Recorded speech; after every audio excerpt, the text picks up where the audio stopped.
गौरी की pregnancy report positive आई थी। सुनकर अविनाश जी स्तब्ध से हो गए थे। सुनीता जी का चेहरा एकदम फक्क पड़ गया था। ये कैसे हो सकता है? उनकी बेटी शादी के पहले मर्यादा का उल्लंघन कैसे कर सकती है? और आभास से भी ऐसी उम्मीद नहीं की जा सकती थी। तभी नर्स ने बाहर आकर कहा कि पेशेंट अपनी माँ से मिलना चाहती है। तो ज्यों ही सुनीता जी ने अंदर की ओर कदम बढ़ाया, पास में खड़ा आभास बोल पड़ा, क्या मैं भी आपके साथ अंदर जा सकता हूँ? सुनीता जी ने आग्नेय नेत्रों से उसे घूरा और अंदर चली गई। अंदर बेटी का अश्रुपूरित कुम्हलायत मुंह देखकर उसका सारा क्रोध जाता रहा।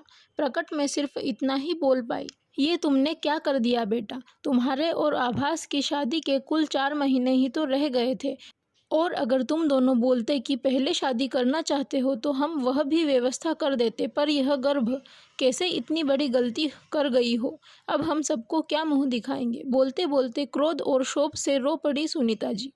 इसके पहले कि गौरी कुछ कहती, पीछे से आभास की आवाज आई, आंटी जी, आप जैसा सोच रही हैं वैसा बिल्कुल भी नहीं है। ये बच्चा मेरा नहीं है। तुम्हारा नहीं है तो फिर किसका है? सुनीता जी ने घोर आश्चर्य जताते हुए कहा। तब कुछ अस्फुट स्वर में गौरी और आभास ने जो बताया उसका सार ये निकला कि लगभग 2 महीने पहले सगाई के 1 सप्ताह बाद आभास और गौरी मूवी देखकर वापस आ रहे थे।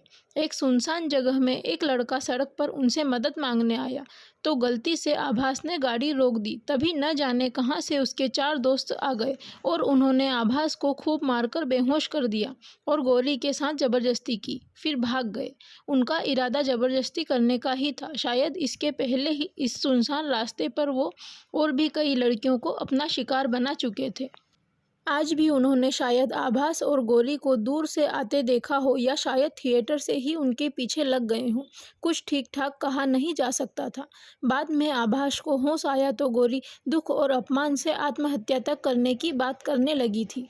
आभास ने उसका ढाढ़स बढ़ाया और हर परिस्थिति में साथ निभाने का वादा किया। वैसे भी उनका रिश्ता इतना खोखला नहीं था कि इतने से झंझावत से टूट जाता।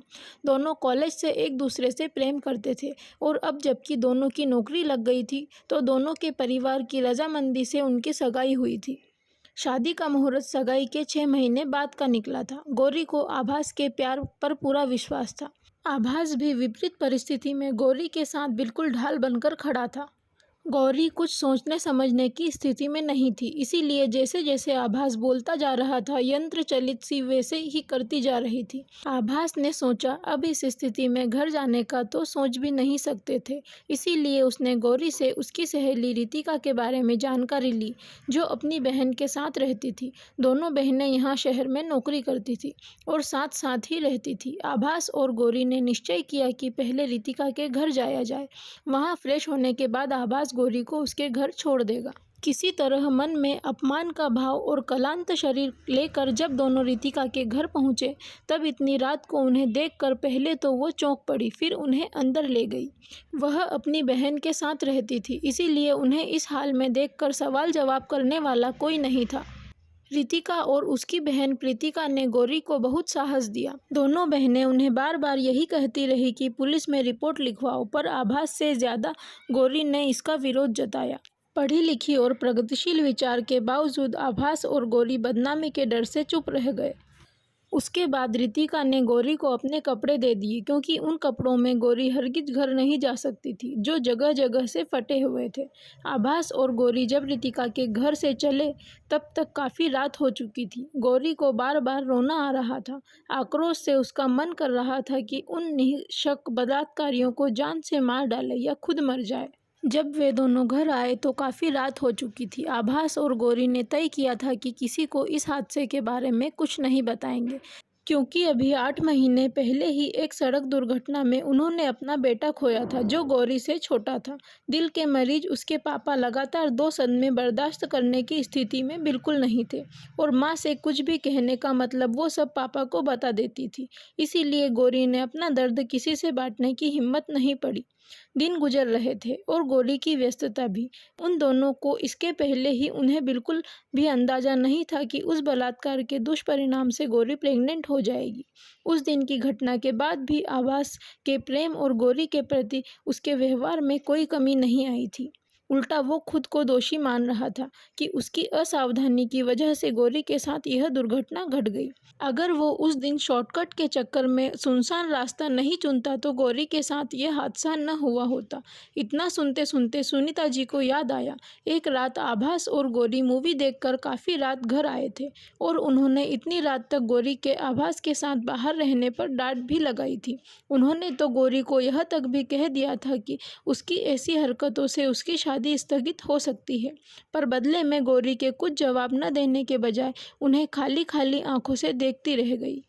आज यह याद करके सुनीता जी का हृदय आर्तनाद कर उठा था। ओह, मेरी बेटी उस रात इतना कुछ सहकर आई थी और मैं उसे गले से लगाकर सांत्वना के 2 बोल भी नहीं बोल पाई, उल्टा उसे डांट भी दिया था। उन्होंने अपनी भर आई आंखों को पोंछा और गौरी को अपने से चिपटा लिया। और गौरी, जो न जाने कब से उस हादसे का दंश अकेले झेल रही थी, माँ का संबल पाकर रो पड़ी। आभास ने आगे कहना जारी रखा कि उन्हें बिल्कुल नहीं पता था कि इस घटना का दुष्परिणाम ऐसा होगा। आज भी शायद यह बात नहीं खुलती अगर गौरी बेहोश होकर न गिरी होती। हुआ ये था कि इधर कुछ दिनों से गौरी के कुछ खाने का मन नहीं करता और अलसाई सी भी रहती थी।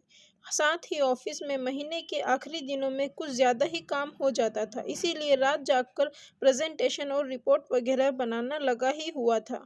इसीलिए कभी कभी जी मिचलाने और आलस्य को उसने काम की अधिकता ही समझा। इसी काम के ऊहापोह में इस बार गौरी के पीरियड्स भी मिस हो गए थे, जिसका उसको ध्यान ही नहीं रहा था। आज शनिवार थी और गौरी के ऑफिस की छुट्टी भी थी। अभी नहाने ही जा रही थी कि उसे बहुत जोर का चक्कर आया और वो डाइनिंग टेबल के पास जा गिरी। अचानक गिरी थी, इसीलिए टेबल के किनारे से चोट लग गई थी और खून बहने लगा था। तभी घबराकर गौरी के मम्मी पापा सुनीता जी और अविनाश जी उसे हॉस्पिटल लेकर आए थे। अविनाश जी ने रास्ते में आभास को भी फ़ोन कर दिया था और वो भी हड़बड़ाकर जल्दी से चला आया था। वे लोग तो गौरी के सर की चोट का ड्रेसिंग वगैरह करवाने आए थे। यहाँ डॉक्टर को गौरी की कमजोरी और नब्ज देखकर कुछ अंदेशा हुआ तो उन्होंने गौरी का यूरिन सैंपल लेकर टेस्ट किया तो गौरी की प्रेगनेंसी रिपोर्ट पॉजिटिव आई। उनकी अनब्याही बेटी प्रेग्नेंट है, यह सुनकर सुनीता जी को चक्कर सा आ गया था और अब आभास के मुंह से सारी घटना सुनकर सुनीता जी का दिमाग खराब हो गया था। उन्होंने फिर अविनाश जी को बुलाया और सारी बातें बताई तो उनकी भी हालत खराब हो गई। एक पिता के लिए भी यह बेहद दुखद बात थी कि उनकी बेटी बलात्कार का शिकार हुई थी और अब उसके दुष्परिणाम स्वरूप गर्भवती भी थी। आभास कह रहा था कि अब भी वह गौरी से ही शादी करेगा। हाँ, इस बच्चे को जन्म देना है या नहीं ये निर्णय गौरी का होगा। तभी गौरी ने एक वजनदार बात कहकर सबको चकित कर दिया।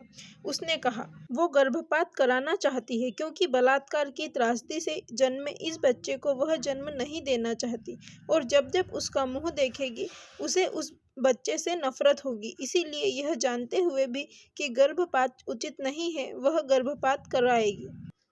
माँ कब बनना है कि नहीं, ये अधिकार कानूनी तौर पर स्त्रियों का है। इसीलिए गौरी अपने इस अधिकार का प्रयोग करते हुए गर्भपात जरूर कराना चाहेगी। सबने गौरी की बात का समर्थन किया और गौरी ने एबॉर्शन करवा लिया। इसके बाद अविनाश जी और सुनीता जी ने देर से ही सही पर गौरी और आभास को मानसिक रूप से तैयार करवाया कि पुलिस में रिपोर्ट करें। इस बीच अपराधियों के शिनाख्त के लिए गौरी और आभास को कई बार पुलिस चौकी और कोर्ट भी जाना पड़ा, पर अपराधियों की पहचान हो गई। काफ़ी दिनों बाद जब वे अपराधी पकड़े गए तब गौरी के द्वंद्व कलेजे को थोड़ी ठंडक मिली। 4 महीने बाद जब गौरी और आभास की शादी हो रही थी तब तक वे दोनों इस हादसे से काफ़ी हद तक उबर चुके थे। शादी के 2 साल बाद गौरी एक बार फिर से अपनी प्रेगनेंसी रिपोर्ट का इंतज़ार कर रही थी और एक बार फिर उसकी प्रेगनेंसी रिपोर्ट पॉजिटिव आई थी। इस बार आने वाला बच्चा शर्मिंदगी नहीं बल्कि ढेर सारी खुशियाँ लेकर आ रहा था। जिस तरह गौरी के पति ने उसका हर परिस्थिति में साथ दिया, उसी तरह हर इंसान को एक दूसरे का साथ अवश्य देना चाहिए। अगर आपको हमारी ये छोटी सी कहानी पसंद आई हो तो प्लीज़ हमारे चैनल को सब्सक्राइब करें और वीडियो को ज़्यादा से ज़्यादा लाइक और शेयर करना ना भूलें। Thank you for watching.